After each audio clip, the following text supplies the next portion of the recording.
Ninguém percebeu que eu tinha sumido, até precisarem de mim. Eu estava sentada na cadeira de plástico branca, no canto da varanda, com uma xícara de café esfriando na mão, quando o celular tocou pela primeira vez. Era minha filha, Camila. Não atendi. Não foi por raiva, não foi por descuido. Foi porque, pela primeira vez em muitos anos, eu estava olhando para o quintal, para o pé de pitanga que meu marido plantou antes de morrer, para a luz da tarde entrando entre as folhas, e eu não queria que nada interrompesse aquilo. Eu queria só aquele momento, aquele silêncio, aquela xícara esfriando na minha mão como se o tempo tivesse parado só para mim. O celular tocou de novo. Desta vez era o Marcos, meu filho mais velho. Também não atendi. Coloquei o aparelho virado para baixo no braço da cadeira e fechei os olhos. Eu sabia que, se atendesse, em menos de 30 segundos, estaria anotando alguma coisa, resolvendo alguma coisa, lembrando de alguma coisa que tinha prometido fazer e ainda não tinha feito. Porque era sempre assim. Sempre tinha sido assim. Desde que eu me entendia por gente, a minha vida era uma lista de coisas que eu precisava fazer pelos outros. Não havia um momento que fosse inteiramente meu. Naquele dia, eu decidi que a tarde seria minha. O que aconteceu depois disso foi impossível de ignorar. Meu nome é Vera. Vera Lúcia Sampaio, 62 anos, aposentada, viúva há 8 anos, moradora do mesmo bairro em Ribeirão Preto, onde criei meus 2 filhos.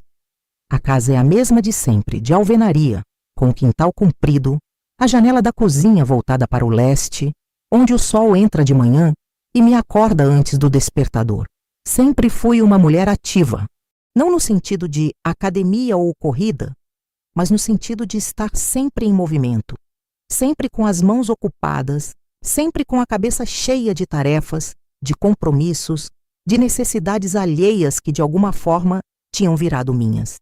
Trabalhei durante 32 anos como auxiliar administrativa em uma escola estadual. Criei 2 filhos enquanto trabalhava, enquanto cuidava da minha mãe nos últimos anos dela, enquanto ajudava meu marido Jorge a tocar a pequena marcenaria que ele tinha nos fundos de casa. Nunca me queixei. Não era do meu feitio reclamar. Quando Jorge morreu de infarto numa terça-feira de julho, eu tinha 54 anos e a sensação de que o chão tinha sumido debaixo dos meus pés. Chorei durante semanas. Não dormia, não comia direito, mas não parei. Não pude parar. Havia contas para pagar, inventário para resolver, netos para buscar na escola porque minha filha Camila tinha acabado de voltar a trabalhar depois do 2º filho. E não tinha com quem deixar as crianças, e meu filho Marcos estava em São Paulo, tentando se estabilizar em um emprego novo. Então eu segurei tudo, como sempre. A aposentadoria chegou 2 anos depois, e eu imaginei, com uma ingenuidade que hoje me dói reconhecer, que finalmente teria tempo para mim. Tempo para terminar de ler os livros que compravia e deixava na cabeceira. Tempo para aprender a fazer crochê, que minha mãe tentou me ensinar quando eu era adolescente e eu nunca tive paciência. Tempo para caminhar de manhã sem pressa. Tempo para tomar um café quente. Mas não foi bem isso que aconteceu. A Camila morava a 15 minutos da minha casa. Ela e o Rodrigo, meu marido, tinham 2 filhos, o Pedro, que tinha 8 anos na época em que estou contando, e a Isabela, de 5.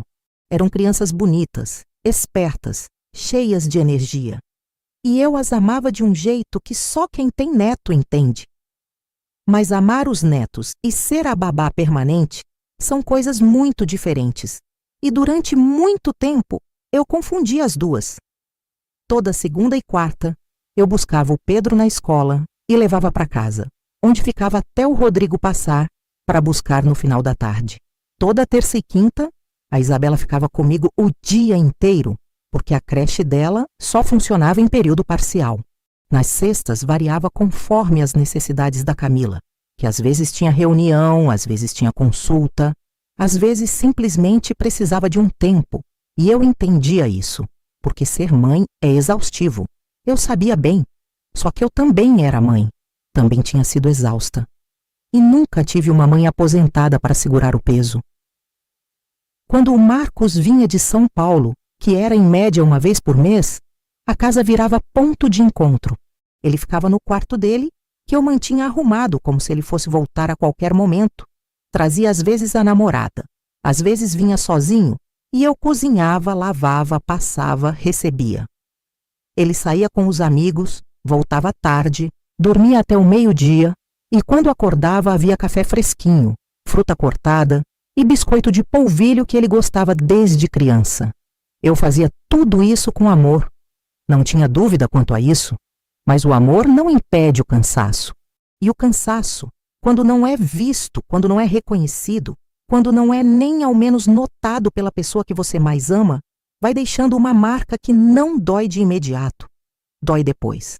Dói por dentro. Dói de um jeito que demora para ter nome. O nome que aquela dor demorou a ter era invisibilidade. Eu lembro com precisão do primeiro momento em que senti que tinha me tornado transparente. Foi num domingo de outubro, havia pouco mais de 2 anos. A Camila tinha organizado um almoço em casa dela para comemorar o aniversário de 15 anos de casamento dela com o Rodrigo. Convidou a família toda. Os pais dele, os cunhados, as crianças e eu, claro.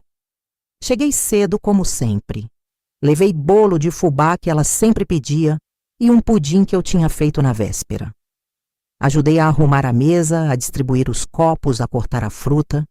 Fiquei na cozinha enquanto os outros chegavam e se instalavam na sala. Ouvi as risadas, as conversas, o barulho das crianças correndo e fui ficando. Na hora do almoço, sentei em uma das pontas da mesa. Do meu lado esquerdo estava a sogra do Rodrigo, a dona Sônia, com quem eu mal trocava palavras. Do meu lado direito, uma cadeira vazia que foi ocupada por um dos cunhados que chegou atrasado e passou o almoço inteiro falando de futebol com os outros homens. A Camila ficou na outra ponta, animada, bonita, de blusa nova, recebendo os parabéns, servindo as pessoas, rindo. Em nenhum momento ela veio falar comigo. Não foi uma briga. Não foi frieza calculada. Foi algo muito pior. Foi distração. Eu estava ali e ela simplesmente não me via. Eu tinha chegado cedo, levado comida, ajudado a organizar. E na hora da festa, eu era mais uma peça do cenário do que uma convidada. Peguei meu prato, comi sem pressa, respondi quando alguém me dirigia a palavra e fui embora antes do café. Disse que estava cansada. Ninguém insistiu para que eu ficasse. No carro, na rua, parada no sinal de trânsito, eu olhei para o espelho retrovisor e vi o meu próprio rosto. E tive uma sensação estranha, incômoda, difícil de nomear naquele momento.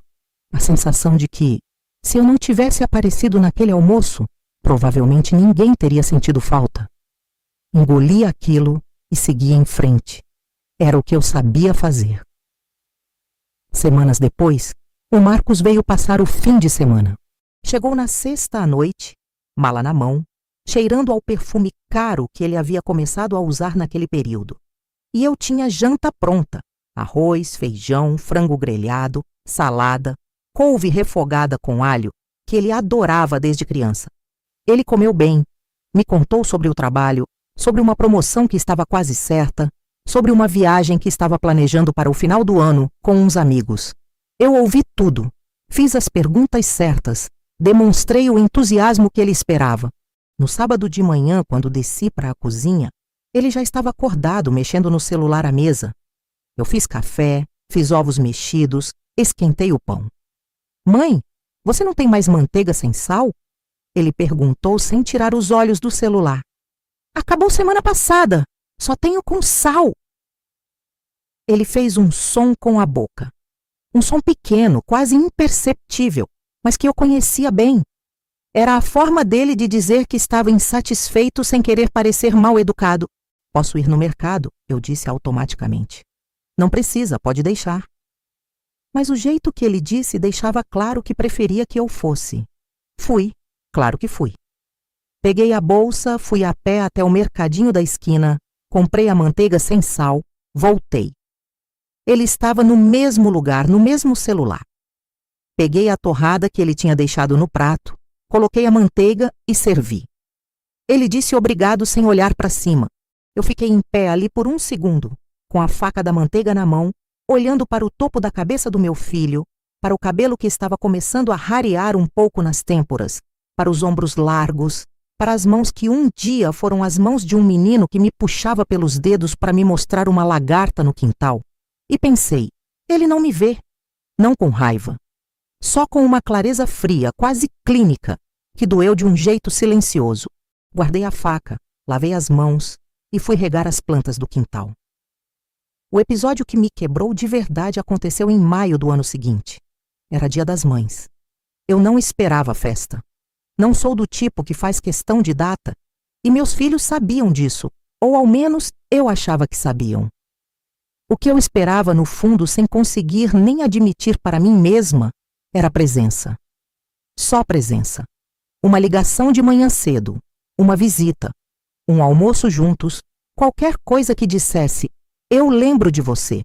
Você importa. O Marcos mandou uma mensagem às 11 da manhã. Uma mensagem, com um emoji de flor e a frase: Feliz Dia das Mães, mãe, te amo. Ligava mais tarde. Ele não ligou. A Camila apareceu às 3 da tarde com as crianças, o Pedro e a Isabela, que correram para me dar um abraço e me entregaram cartinhas que tinham feito na escola. Fiquei emocionada com as cartinhas. As crianças eu abraçava de verdade. A Camila ficou 40 minutos. Tomou um copo de suco, verificou o celular 4 vezes, disse que estavam com pressa porque o Rodrigo queria levá-la para jantar fora para comemorar. Que eles tinham feito uma reserva num restaurante novo. Ela saiu às 3h40. Fiquei sozinha na sala, com os desenhos dos netos na mão e o silêncio da casa ao redor. Não chorei naquele momento. Sentei, olhei para os desenhos. A Isabela tinha me desenhado de cabelos cacheados, segurando uma flor amarela, com um sorriso enorme e os olhos em formato de coração. Embaixo, ela tinha escrito, com a letra torta de quem está aprendendo: Vovó é minha melhor amiga. Dobrei o papel com cuidado e guardei no bolso. E foi ali, naquele silêncio de domingo de maio, que alguma coisa dentro de mim virou. Não foi uma decisão racional. Não foi raiva. Foi algo mais parecido com um entendimento. Uma consciência que chegou devagar, como a maré que sobe sem que você perceba. E de repente, os seus pés já estão molhados e você não sabe quando o mar chegou até ali. Eu tinha passado anos sendo presença constante na vida das pessoas que eu amava. Tinha estado lá em cada necessidade, em cada inconveniência, em cada pedido, em cada crise pequena e grande.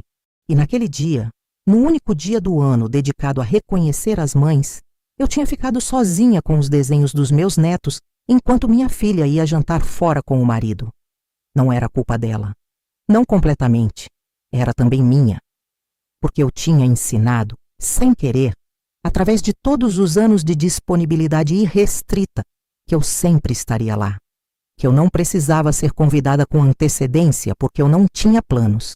Que eu não precisava ser considerada porque eu não tinha necessidades próprias. Que eu estava disponível porque não havia nada mais importante na minha vida do que eles. E agora que eu olhava para aquilo com olhos limpos, via que tinha construído a minha própria invisibilidade. Tijolo por tijolo, entrega por entrega, abdicação por abdicação. Aquele Dia das Mães foi a última vez que esperei. Não fiz nenhuma declaração. Não fui até a Camila dizer que estava magoada. Não mandei mensagem para o Marcos cobrando a ligação que nunca veio. Não fiz cena. Não chorei na frente de ninguém. Não postei nada nas redes sociais. Simplesmente comecei a mudar. Comecei devagar, por dentro. A primeira coisa que fiz foi ligar para a minha amiga Neuza, com quem eu não saía há meses porque sempre havia alguma coisa de última hora que me impedia. A Neuza mora no bairro do lado, tem 65 anos. É viúva como eu e tem aquele jeito de rir que enche a sala. Marquei de almoçar com ela na quinta-feira. A Camila me ligou na quarta à noite pedindo se eu podia ficar com a Isabela na quinta, porque a creche estava em recesso de um dia. Não posso, Camila, tenho compromisso. Houve uma pausa. Compromisso? Que compromisso? Vou almoçar com a Neuza. Outra pausa, mais longa. Mãe, mas eu preciso de alguém para ficar com a Isabela. Não tem como desmarcar com a Neuza. Respirei fundo. Não vou desmarcar, filha. Você consegue resolver com o Rodrigo ou com alguém do trabalho dele? A Camila ficou em silêncio por um momento. Depois disse que ia ver o que fazia. Desligou sem se despedir direito. Eu fiquei com o celular na mão, sentindo aquele desconforto familiar, aquela vontade de ligar de volta e dizer que tudo bem, que eu ia ficar com a Isabela, que a Neuza ia entender. Mas não liguei. Fui para a cama. No dia seguinte, a Isabela ficou com a vizinha da Camila, que às vezes ajudava em emergências. Tudo resolvido. E eu almocei com a Neuza por 2 horas e meia, comi peixe na chapa num restaurante Aquilo, que fica perto do parque, e ri de um jeito que eu não ria faz tempo, de barriga, com os olhos cheios de lágrimas de tanto rir, de coisas sem importância, histórias antigas, fofoca inofensiva, memórias dos tempos em que nossos filhos eram pequenos e a gente se encontrava na porta da escola. Foi uma tarde comum, uma tarde absolutamente comum, e foi uma das melhores tardes que eu tinha tido em anos. Nos meses seguintes, fui mudando o ritmo, não de uma vez, não com dramaturgia. Fui ajustando como se ajusta uma torneira que está sempre aberta demais, um giro pequeno e outro e mais um, até a água correr no volume certo. Reduzi os dias em que ficava com os netos, de 4 vezes por semana para 2, depois para 1 vez por semana com hora marcada. Não porque deixei de amar as crianças, mas porque percebi que quando eu aparecia sempre, a presença da vovó tinha perdido o peso, virado obrigação, logística, conveniência. Quando comecei a aparecer menos, o Pedro passou a correr para me abraçar quando me via, como se eu tivesse voltado de uma viagem longa. Comecei a caminhar de manhã, 3 vezes por semana, com um grupo de mulheres do bairro que se encontrava no parque perto de casa. A maioria tinha entre 50 e 70 anos. Tinha a dona Célia, que tinha sido professora de educação física e ainda andava mais rápido do que qualquer uma de nós. Tinha a Sandra, que estava se separando do marido e falava nisso o tempo todo, mas com uma disposição que parecia mais alívio do que dor. Tinha a Marlene, que era quieta, mas observadora, e que, vez ou outra, dizia uma coisa tão certeira que todo mundo parava de andar para processar. Naquele grupo, eu era simplesmente Vera. Não era a mãe do Marcos, nem a mãe da Camila, nem a vovó do Pedro e da Isabela. Era eu. Levou algumas semanas para eu me acostumar com aquela sensação. Também comecei a frequentar a biblioteca pública que ficava a 20 minutos de casa e que eu passava na frente há anos sem nunca entrar. Me inscrevi num clube de leitura que se reunia nas quintas-feiras à tarde. Eram 8 pessoas ao redor de uma mesa comprida, com café e bolinha de queijo, discutindo livros com uma seriedade e um prazer que eu tinha esquecido que existiam. Ninguém lá sabia nada da minha família. Ninguém precisava de mim para nada. Eu era só uma leitora entre outras leitoras. Eu ia de bom humor e voltava de melhor humor ainda. Foi nessa época que o Marcos percebeu que alguma coisa estava diferente. Ele veio a Ribeirão Preto num fim de semana de agosto e me ligou da rodoviária esperando que eu fosse buscá-lo, como sempre havia feito. Mãe, cheguei. Pode me buscar? Oi, meu filho. Infelizmente, hoje não posso. Estou com uma coisa marcada. Você pega um Uber, está bem? A casa está aberta. Silêncio. Você está bem? Estou ótima, meu filho. Te vejo em casa mais tarde. Quando cheguei, 2 horas depois, ele estava na sala com o notebook no colo, com uma expressão entre o confuso e o levemente irritado. Estava sem jantar, porque havia esperado eu chegar para comermos juntos, como de costume.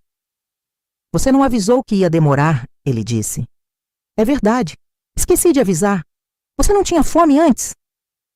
Tinha, mas ele não terminou a frase. Ficou olhando para mim como se eu fosse uma versão ligeiramente diferente de alguém que ele conhecia bem. Aquecei as sobras que tinha deixado na geladeira, servi o jantar, sentamos juntos. A conversa foi estranha no começo, como quando a gente tenta pegar o ritmo de uma música que mudou de tempo, mas foi esquentando. Ele falou do trabalho, eu falei do clube de leitura. Ele achou graça, perguntou o que eu estava lendo. Passei 20 minutos contando sobre o livro que o grupo tinha discutido naquela semana. Quando me dei conta, eram quase 11 da noite e a gente ainda estava conversando. Você está diferente, mãe, ele disse antes de ir dormir. Diferente como? Ele pensou por um momento. Mas você, sei lá, mais você mesma. Fui dormir com aquela frase na cabeça. Com a Camila, a mudança foi mais difícil. Sempre foi. De todas as pessoas que eu amo, a Camila é a que mais me pareceu com o Jorge, no temperamento forte, na teimosia sutil, na forma como interpretava limite como abandono. Quando comecei a dizer não com mais frequência, ela reagiu com aquele silêncio punitivo que eu conhecia desde que ela era adolescente. Ficava dias sem me ligar. Quando ligava, a conversa era seca, curta, protocolar. Ela estava esperando que eu sentisse falta, que recuasse, que voltasse a ser a mãe disponível de sempre. Eu senti falta. Claro que senti, mas não recuei. Um dia ela me ligou mais agitada do que de costume. Mãe, preciso que você pegue o Pedro na escola amanhã, porque eu tenho uma reunião que não posso faltar. Amanhã não posso, Camila. Por que não? Tenho compromisso de manhã e de tarde. Todo dia você tem compromisso agora, ela disse com um fio de amargura na voz. Respirei fundo antes de responder.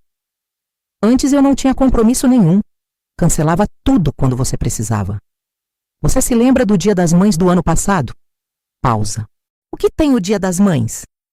Você ficou 40 minutos aqui e foi jantar fora com o Rodrigo. Silêncio. Mãe, eu não estou cobrando, Camila. Estou só te dizendo que eu também tenho uma vida. Que eu também tenho coisas que importam para mim. Eu te ajudo quando posso, mas não posso ser a sua solução de emergência toda vez. Ela ficou quieta por um tempo que pareceu longo. Tá bom, ela disse por fim. Seco, e desligou. Fiquei com aquela sensação ruim no peito o dia inteiro. A sensação de ter feito errado, de ter magoado, de ter sido dura demais. Mas não liguei de volta. Não cedi. Fui à caminhada da manhã, fui ao clube de leitura, jantei sozinha com um livro aberto na mesa, dormi às 10. E no dia seguinte, quando o celular tocou, era a Camila. A voz estava diferente, mais mansa. Mãe, eu queria te pedir desculpa pela forma que falei ontem. Não disse nada, esperei. Eu fui grossa e acho que você tem razão. Eu fico te ligando quando preciso de alguma coisa e não pergunto como você está. Não apareço só para aparecer. É isso, disse simplesmente. Posso ir aí sábado de manhã? Só eu, sem as crianças, só para tomar um café com você? Pode. Ela veio. Chegou às 9 da manhã, de cabelos presos, sem maquiagem, de chinelo, como quando era adolescente e passava da manhã de sábado em casa. Tomamos café, comemos bolo, ficamos 2 horas sentadas na varanda. Ela me contou coisas que eu não sabia, que estava se sentindo sobrecarregada, que o casamento estava com dificuldades, que ela tinha medo de estar repetindo erros que ela nem sabia que estava cometendo. Ouvi tudo. Disse pouco, mas o que eu disse, disse com cuidado. Eu não estou aqui para resolver os seus problemas, Camila. Estou aqui para te amar enquanto você resolve. Mas você precisa me deixar existir também. Ela chorou um pouco. Eu não. Quando foi embora, me abraçou na porta por mais tempo do que o de costume.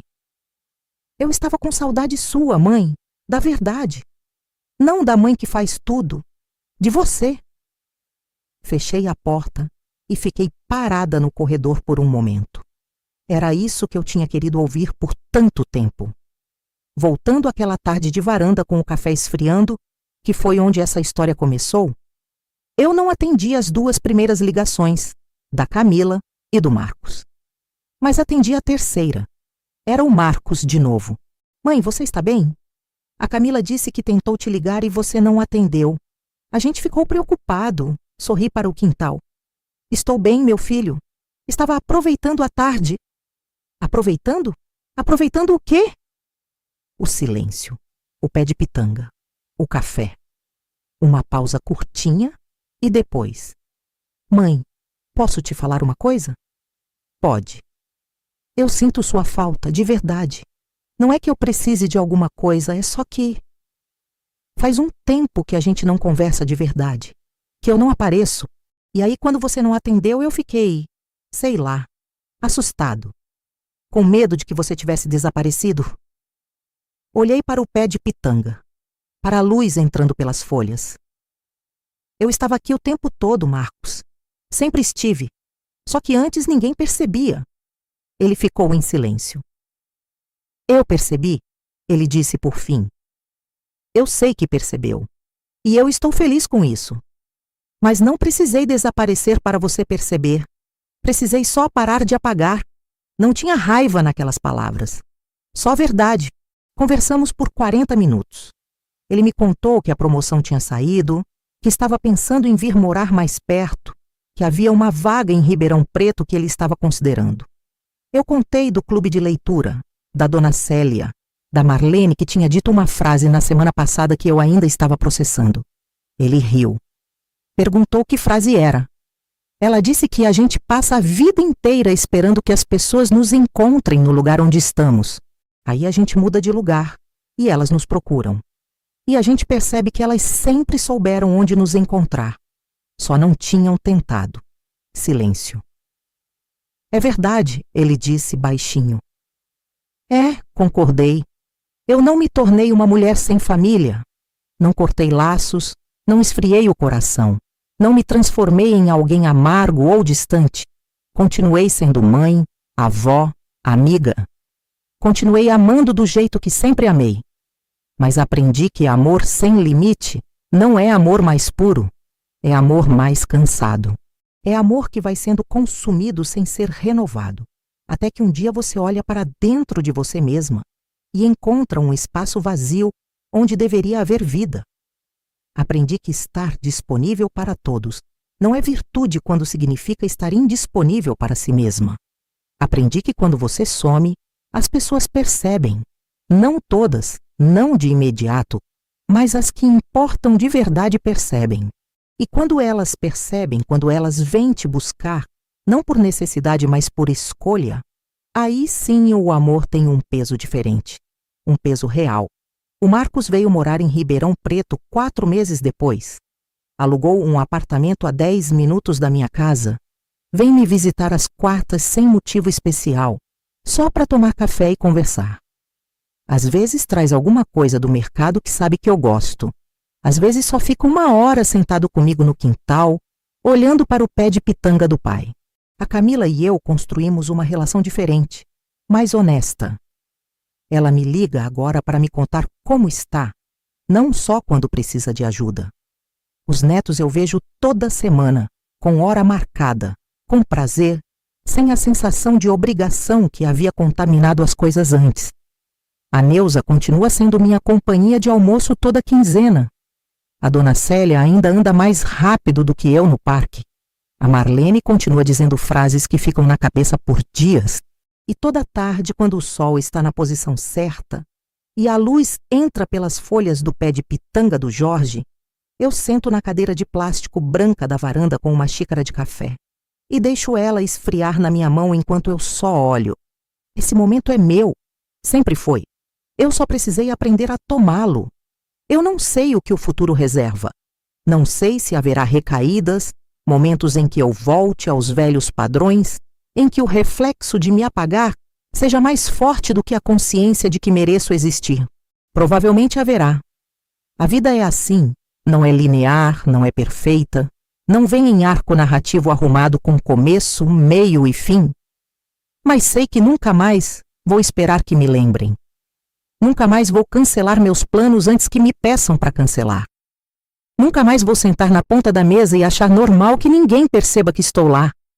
Porque eu aprendi, da forma mais silenciosa e mais contundente que existe, que a invisibilidade que eu carregava não foi colocada sobre mim por ninguém. Eu a construí, entrega por entrega, abdicação por abdicação, tarde por tarde que não foi minha.